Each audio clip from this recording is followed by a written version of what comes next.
Porque muitas vezes a gente está num lugar, mas não estamos totalmente naquele lugar, né? Parte nossa está em outro ponto e a gente não consegue realmente estar ali totalmente presente. E Bert Hellinger tem uma história, né? A história do índio. Havia um índio que tinha muita vontade viajar de trem. Então, assim, ele tinha muita vontade. Ele queria saber qual era a sensação, qual era a experiência. Então, descobriu onde comprava a passagem do trem e foi lá e comprou uma passagem só de uma estação a outra.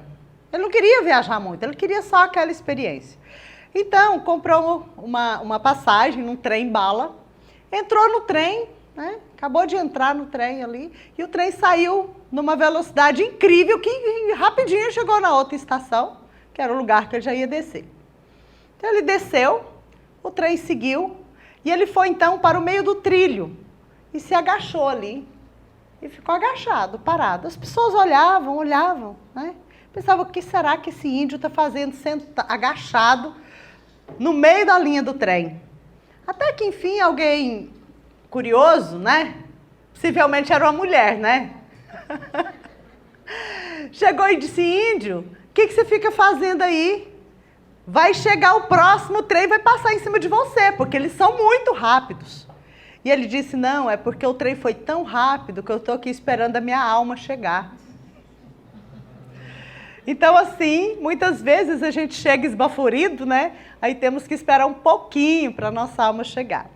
Principalmente dentro dessa abordagem que a gente fala sempre, né? A gente fala para as pessoas que estão treinando para trabalhar com essa abordagem e para todos, que é um movimento que vem de um outro lugar, não é um movimento construtivista. Trabalhar com isso aqui não é falar assim, agora eu já entendi o que eu devo fazer quando uma pessoa tem dificuldade de relação com a mãe. Agora eu já entendi o que eu devo fazer quando eu tenho dificuldade em tomar decisão. Então, essa abordagem, ela nos propõe um movimento da nossa alma. Muito além, não é da alma como um espírito, que a gente diria assim, um espírito, mas a alma como um movimento que vem de um outro lugar. A gente às vezes fala do nosso coração, para facilitar essa compreensão. Ou seja, da cabeça não é, né? Da cabeça não é que a gente tira a frase certa, o movimento ideal para ajudar alguém. E muito menos para ajudar a nós mesmos. É claro, Marta, então a gente vai parar de usar o cérebro, o raciocínio? Não, mas não nessa abordagem.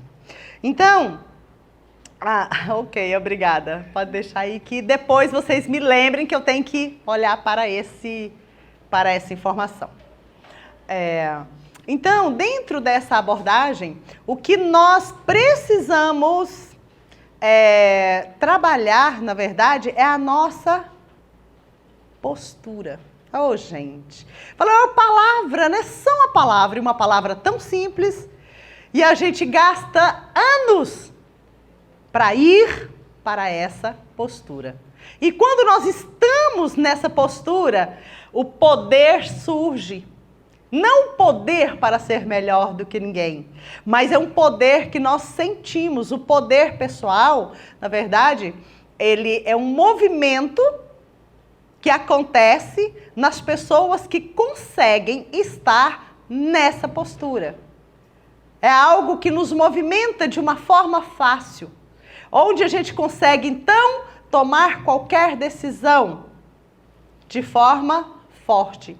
E é necessário. As decisões que nós tomamos são realmente um movimento que vem da nossa mente, da nossa razão. Ou seja, eu posso ir para o lado A, posso ir para o lado B, eu posso ficar no mesmo lugar.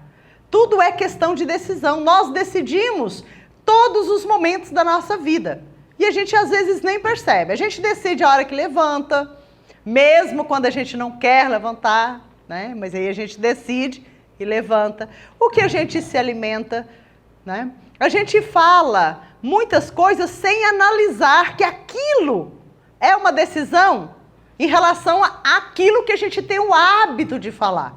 Mas mesmo que eu não raciocinei, bom, agora eu vou falar mal da Poliene, por exemplo, né?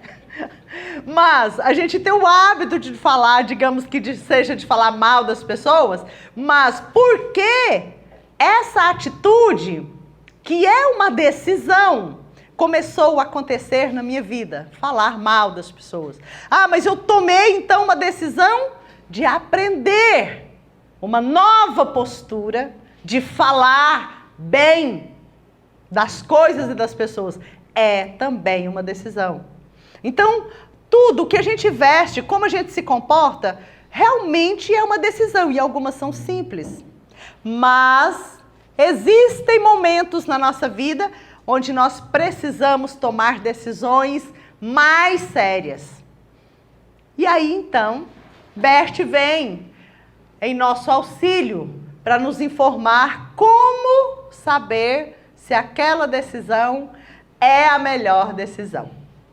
E para isso eu vou contar um fato, né? O nosso professor, o Décio, ele passou por uma experiência assim, e ele nos conta, então eu vou repassar aqui a história dele mesmo.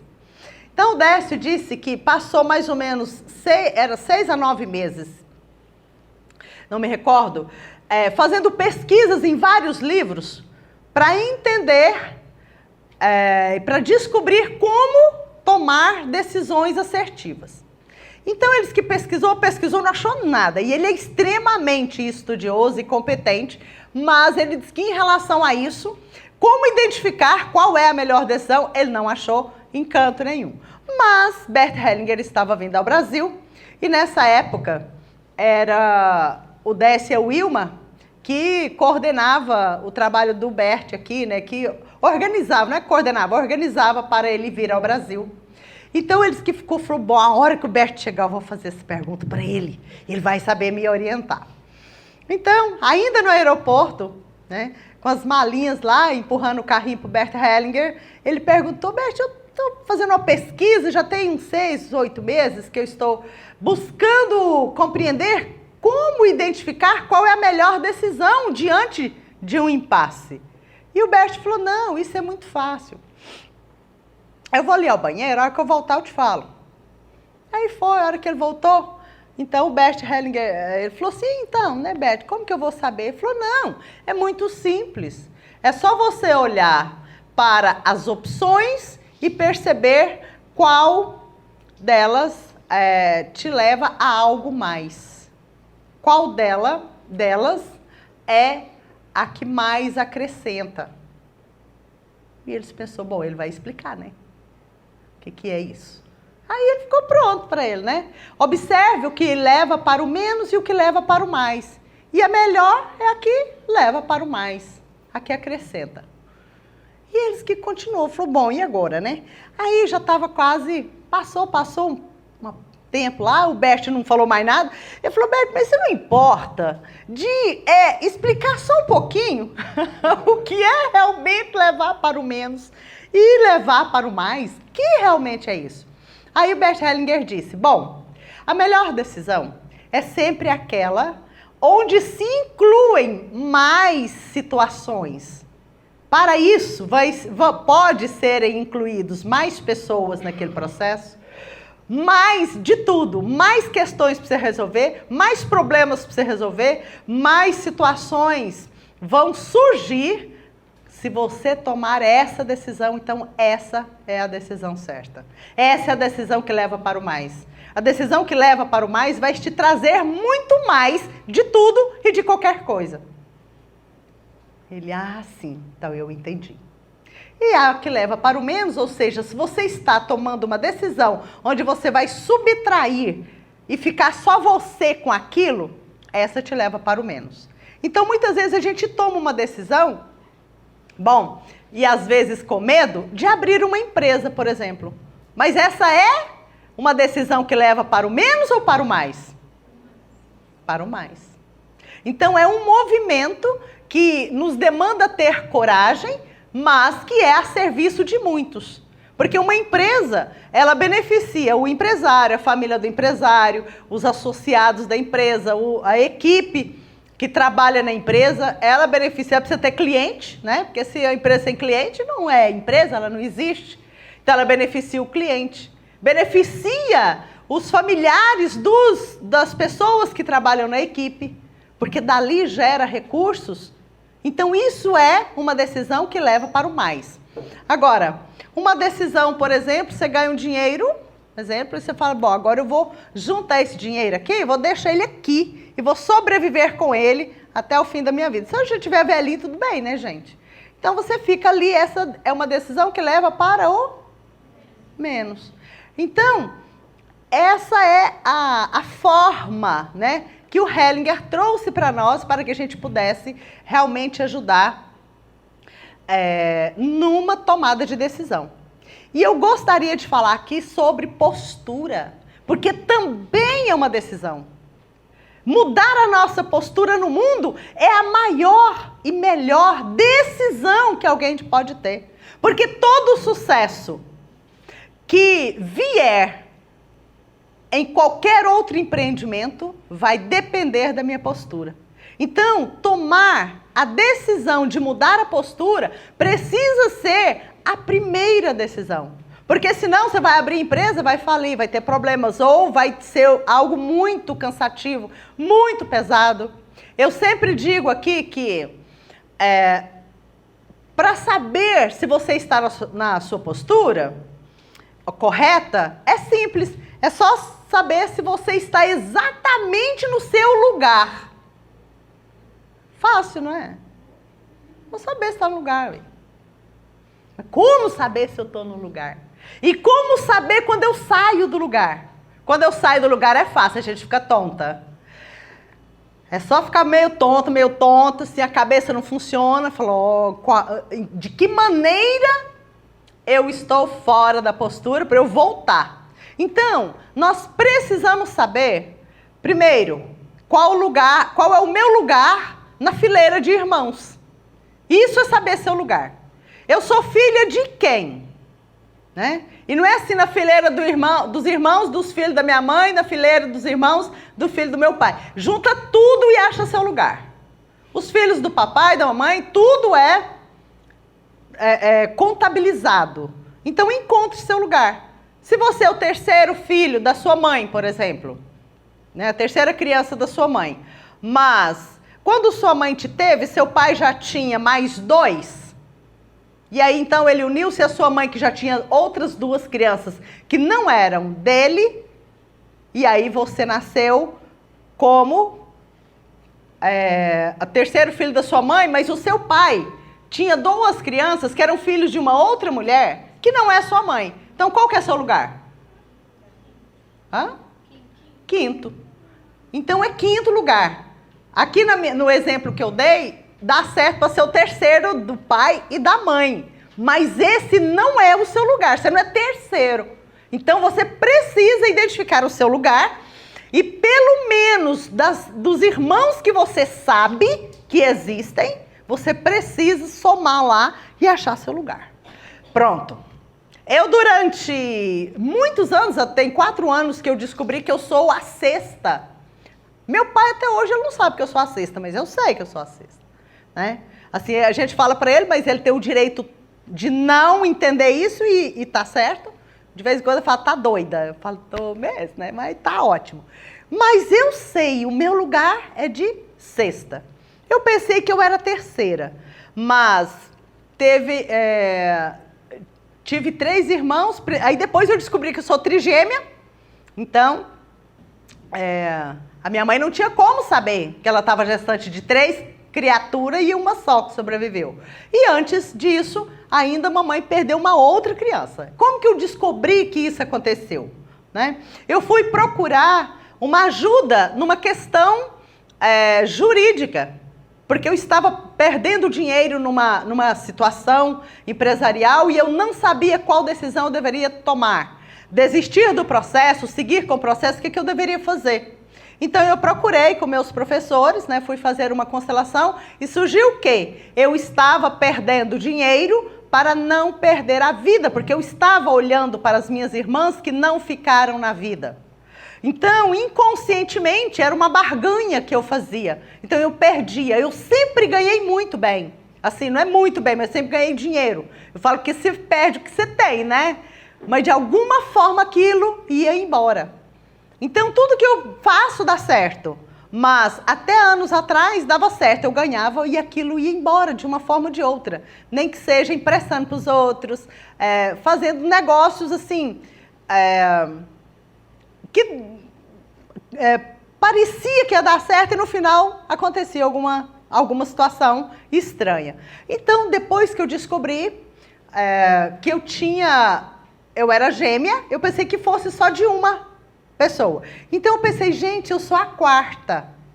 Só que quando eu disse, logo imediato à constelação, assim, no dia seguinte, eu pensei, então eu sou a quarta. Meu corpo... Falei, gente, mas eu não tenho um perfil de quem é número 4, né? Porque eu sou numeróloga também, então eu entendo um pouco de número e como é a pessoa número 4. Uma das características da pessoa número 4 é a indecisão. E eu nunca fui indecisa. Pessoas que têm procrastinação, têm dificuldade de avançar. Eu não sou assim, mas não é possível que eu sou 4, eu não sou 4. Então, o que eu fiz? Nas casas de vocês tem quadradinho? Então, na minha casa tem quadradinho. Mas eu acho que foi eu daqui mesmo. Então, eu fui e fiquei no lugar de quarta. Falei, aqui é só a quarta irmã. Aí o meu corpo foi para trás. Falei, então pode ser que eu seja a quinta? Né? Então, eu fui para o lugarzinho de quinta. O lugarzinho de quinta também não é o meu lugarzinho. Aí eu fui para o lugarzinho de sexta. A gente fica firme, como um prego na madeira, né? Então, quando a gente entra no seu lugar, ótimo. Você encontra. Falei, agora de sexta eu sou. Porque eu tenho característica de sexta, de número 6, né? Porque tudo isso traz um movimento diferente. Porque a pessoa 6 é aquela que olha para todas as famílias, para todas as pessoas, que quer que as coisas sejam maiores, né? Pessoas que têm uma visão mais ampla. E aí já combinou comigo. Mas antes disso eu não estava pensando, eu quero ser a sexta. Não, se eu fosse a 20ª, estava ótimo. Se eu fosse a 4 mesmo, falou, foi um 4 estranho, mas tá bom, né? Tá dando certo. Então, é preciso encontrar o nosso lugar. É o primeiro ponto. Bom, eu já sei que eu sou a sexta, ok. Agora, como que eu preciso agir em relação a tudo à minha volta? Se eu já sei que eu sou a sexta, eu consigo saber quem nasceu antes de mim, quem veio primeiro, para que eu me posicione de uma forma adequada, tenha uma postura correta em relação àqueles que vieram antes, respeitando o destino de todos, respeitando a convivência de todos, respeitando a maneira de ser de todos os que vieram antes de mim. Daí um tempo a gente respeita os que vieram depois também, né? Mas, num primeiro momento, a gente sabe que, em relação aos que nasceram antes de nós, pais, tios, tias, irmãos maiores, os que nasceram antes de nós não temos o direito de dar nenhum pitaco, nenhuma informação, a menos que eles nos perguntem, por exemplo, se eu sou advogada. Falou, eu gostaria que você me orientasse nessa questão. Aí você pode dizer, não, irmão, isso aqui é assim, assim, tal. Mas nunca ir como advogado, como médico, como intrometido, ir lá falar para outra pessoa como ele deve agir. Nem seu pai, nem sua mãe, nem que seja com boa vontade, porque todos nós amamos os nossos irmãos, mesmo quando a gente acredita que não. Todos nós amamos os nossos pais, todos nós amamos, isso é lei, isso é uma lei. A gente não enxerga o amor, assim como a gente não enxerga a luz se a gente não acender a tomada. Então a gente vê que existe luz, a mesma coisa do amor, mas é uma lei natural, como a lei da gravidade. Então, mesmo quando as crianças são afastadas dos pais e elas pensam que têm raiva dos pais, ainda assim, elas têm um amor profundo. ou pela mãe ou pelo pai, por ambos. Então, não é falta de amor que gera problema, é falta de postura. É como eu utilizo esse amor na minha vida, com respeito ou sem respeito, na postura adequada ou fora dela. Quando nós estamos no nosso lugar, eu sempre falo isso, né? Falo, gente, é como se tivesse uma força que trouxesse para cada um de nós os nossos recursos, os nossos benefícios naquele lugar. Aí achei legal, porque nesse final de semana passado, eu repeti lá um módulo, né, com os meus professores, mais uma vez, sempre faço isso, porque o curso mesmo que a gente chama de formação aqui, eu permiti esse nome, não sei, possivelmente no próximo ano eu vou mudar, eu permiti por pedido de outras pessoas, mas, para colocar formação. Mas eu sei e repito sempre, falo sempre para os meus alunos, esse curso, esse método, esse trabalho, esse movimento, ele é um treinamento. Não é a pessoa fazer 4 módulos, 5 módulos, fazer um curso de fim de semana, de uma semana. Não, e eu só fiz formação em constelação, fui para não sei aonde, fiquei lá imerso uma semana, saí consteladora. Eu falei, gente, qual foi o seu treinamento? Que momento você teve de exercitar a sua postura lá na sua família, lá na sua casa, lá com seu marido, com sua mulher, com seus pais, com seus filhos, com as pessoas da rua, com as pessoas da fila do banco, com as pessoas que dirigem ao mesmo tempo que você? Você adquiriu essa postura lá? Imerso lá uma semana? Não. A gente só sabe se você conseguiu compreender essa postura e viver essa postura, é lá na sua casa. Como a Wilma fala, é com umbigo no tanque, no fogão, um negócio assim. É onde? É na convivência. Então, por isso, esse curso, ele é um treinamento. A gente treina isso. Ah, Marta, você fez o curso desde 2000, eu conheço isso desde 2004, e fiz esse treinamento de 2007 a 2009. Tem 10 anos que eu fiz 6 módulos, quase 200 horas, e até hoje eu estou treinando. E de vez em quando eu escapo da postura, falo, meu Deus, onde que é que eu derrapei? Aí, quando você para, né, fica tonta, tá? Lembra? Fica tonta. Se você não tiver bebido um champanhezinho, né, um espumante, uma pingazinha, uma cerveja, e ficou tonto, pergunta. Nossa, será que eu estou fora da postura? Porque não vai pensar que é só a Marta que vai ficar tonta fora da postura, não, porque vocês também ficam. E aí, quando ficam tontos, a cabeça fica ruim, sabe? Você pensa, gente, eu preciso raciocinar. Eu preciso, o que será? Eu preciso tomar uma decisão e não estou conseguindo.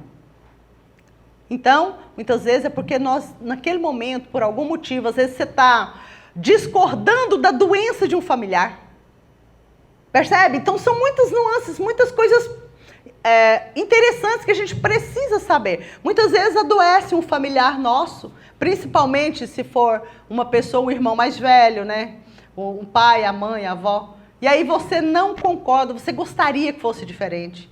Gostaria que aquela pessoa não estivesse enferma. Lógico, você não vai bater palma porque ela está enferma.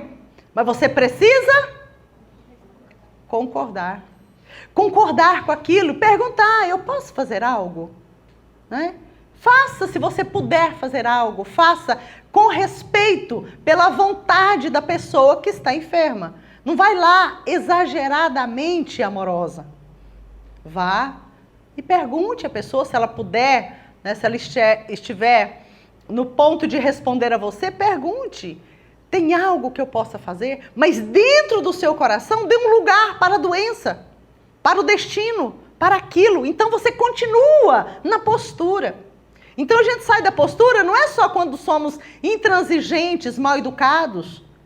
A gente sai da postura, muitas vezes, porque a gente quer que o nosso irmão, que nasceu primeiro do que nós, não fosse alcoólatra, não fosse dependente químico. Se for filho, você pode não querer e pode ter autoridade para fazer alguma coisa, né?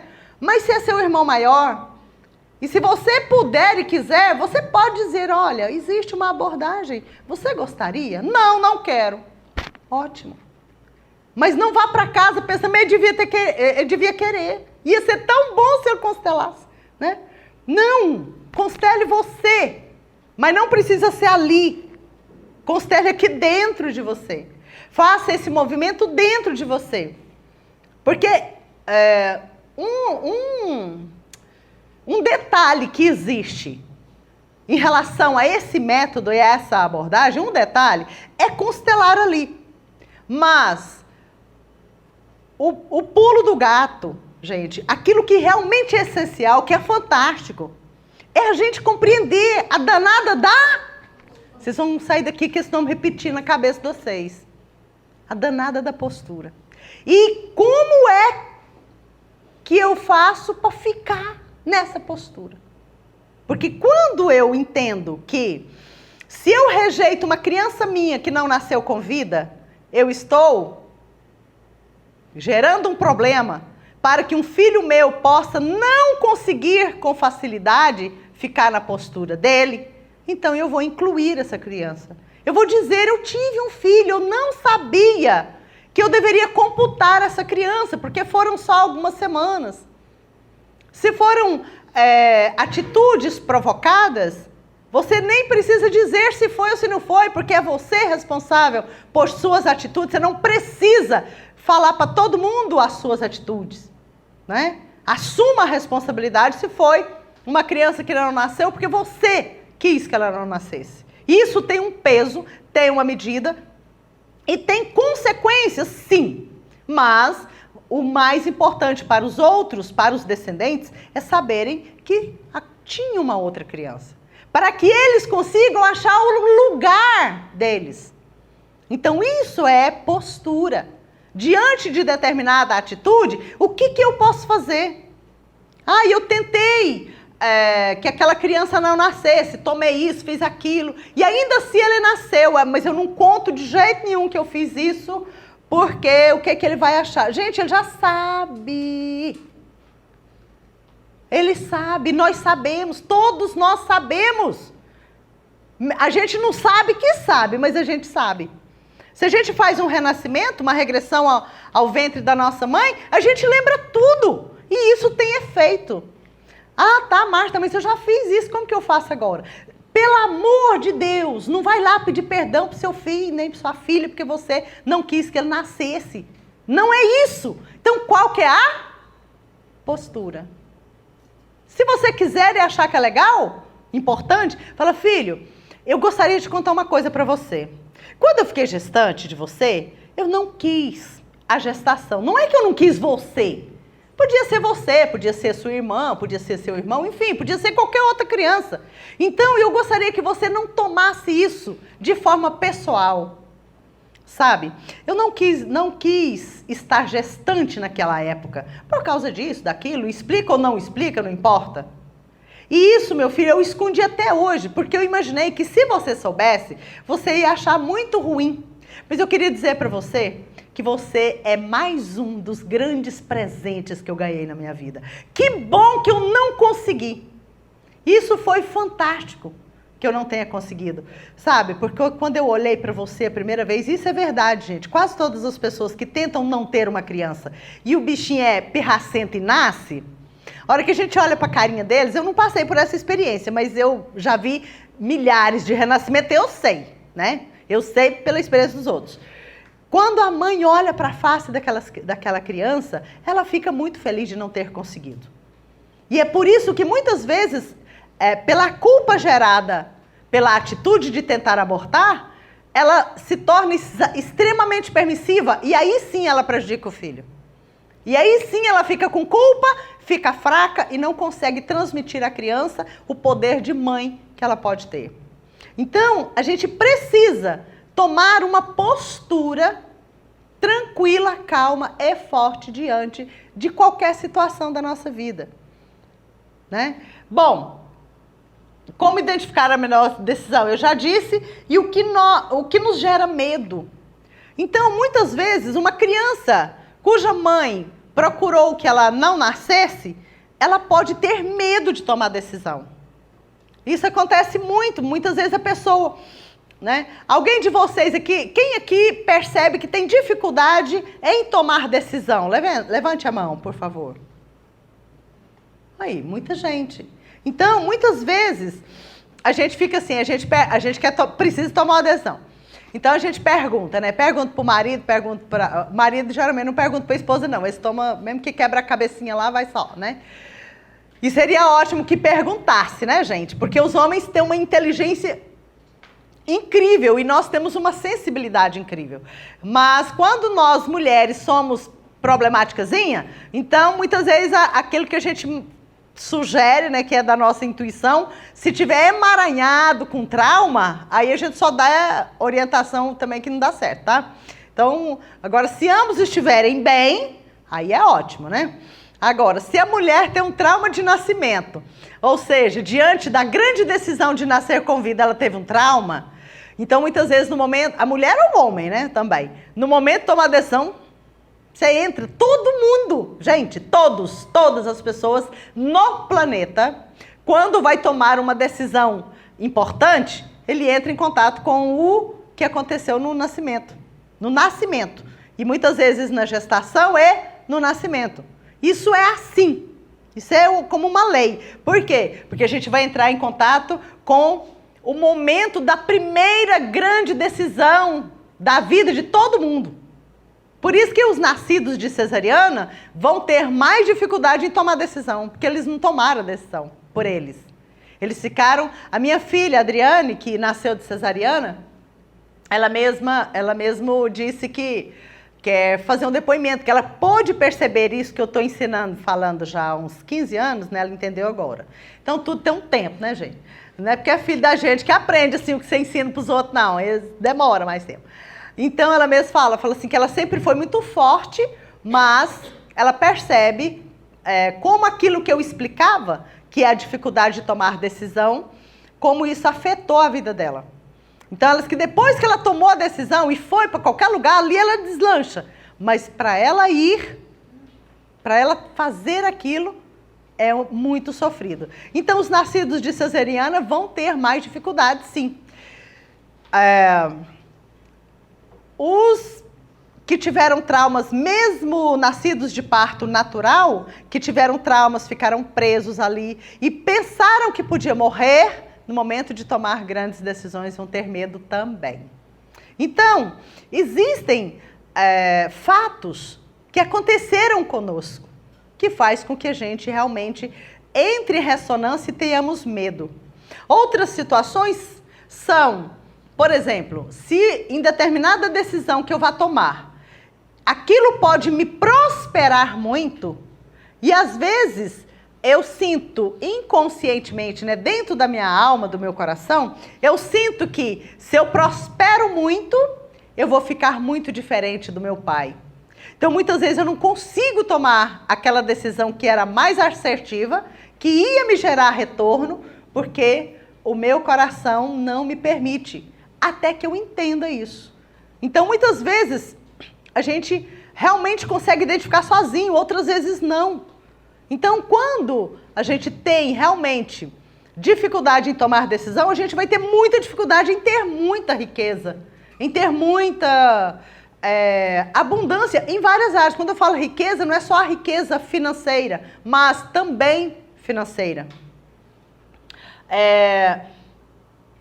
Então, os medos vêm disso. E o que a gente pode fazer? Muitas vezes, alguém nos procura para constelar, né, para fazer uma constelação por determinada dificuldade, seja de tomar decisão ou outra, e a gente percebe que o que a pessoa precisa não é de constelação. Ela não tem um problema sistêmico. Porque tem gente que fala, nossa, todo mundo precisa constelar. Não, só quem tem problema sistêmico. Quem não tem problema sistêmico, não precisa constelar, gente. Quem já achou o lugar, já está na postura, tudo acontece. Você encontrou alguém já? Que não tem. Já. Desde criança, eu sou muito fã de Jesus Cristo. Eu ia perguntar, alguém depois de mim? Mas existe, gente. Existem pessoas que naturalmente, existem muitas mesmo. Existem pessoas que naturalmente respeitam os pais. E a gente percebe como essas pessoas são fortes. Quando elas falam dos pais, o que acontece? Na geração, depois de mim, né? Na minha geração, ainda era muito comum a gente respeitar os pais, respeitar as coisas do jeito que era. Né? O pai foi embora, a pessoa falava assim, não, meu pai foi embora. E ele falava aquilo com respeito. Né? Ele não falava, meu pai foi embora, oh meu Deus. Né? Meu pai era ausente. Gente, isso é uma fala de gente fraca. Sabe? É ausente por quê, infeliz? É ausente porque você não percebe que você é seus pais. Quem tem os pais no coração, ele pode estar onde for. Você não sente falta porque você sente eles em você. Então, da minha geração, tinha, hoje em dia, nos últimos anos, né, assim, tipo 20, 30 anos para cá, então vem mudando um pouco. Eu me lembro quando a mamãe serviu o almoço estava pronto. Quem ia às panelas primeiro? Quem é mais ou menos da minha idade? Meu pai. Então, era ele mesmo quem se servia. Então, ele ia, né? A minha mãe muitas vezes colocava para nós, mas o meu pai ia primeiro. Hoje em dia, o que a gente faz? E o papai, eu ficava torcendo para deixar a moela para mim. Sabe? Então, eu podia pedir, né? E se eu pedisse, ele me daria também. Mas a gente ficava torcendo, né? Porque tinha uns outros pedaços que ele gostava que eu nunca gostei. Né? Por exemplo, estou dizendo do frango, né? Então, quando ele deixava a moela, eu ficava doidinho para ir, né? Mas eu tinha, né? Muitas vezes tinha uns irmãos mais velhos que eu também. Eu falava, ai, meu Deus. Então, não é que era assim, mas o meu pai sempre se servia primeiro. Né? Era natural, ninguém nem observava aquilo. Era tão natural. Hoje em dia, serve-se às crianças. E se sobrar, serve os adultos. Serve para as crianças o que elas querem, mesmo que aquilo que elas querem seja o que o adulto iria querer. Então, isso gera um problema, uma coisa simples, mas gera ali, nesse momento, a criança recebe essa informação de que maneira, né, Grisiele? Eu sou o mais importante. E essa importância que a culpa, a responsabilidade é dos pais também, essa importância joga o seu filho no fracasso. Porque a gente só consegue ter sucesso quando você desiste de ser importante. Parece estranho, mas é assim que funciona. Dentro desse método a gente percebe que só dá certo aquilo que antes a gente pensava que dava errado. Eu só consigo me curar de uma doença se eu não rejeitar o fato de estar doente. Eu só consigo ter um bom relacionamento com alguém se eu não quiser mudar aquela pessoa. Apesar de que nós aqui no Brasil, a gente nunca quer mudar os nossos homens, né? E eles ficam muito felizes, né, Sensei? O Hélito, a gente não fala para vocês mudarem. Menina ali também, né? Você é um moço de sorte. Essa menina nunca quis te mudar. E eu fico alegre com isso. Então, hoje isso tudo é o aprendizado da danada da postura. A pessoa só vai mudar um comportamento, sua parceira, seu parceiro, se você concordar que ela seja assim. E se você elogiar a pessoa naquilo que você realmente acha a pessoa fantástica. Aprender a elogiar e parar de criticar as pessoas. Isso é postura. É um exercício, uma tarefa que todos nós podemos fazer.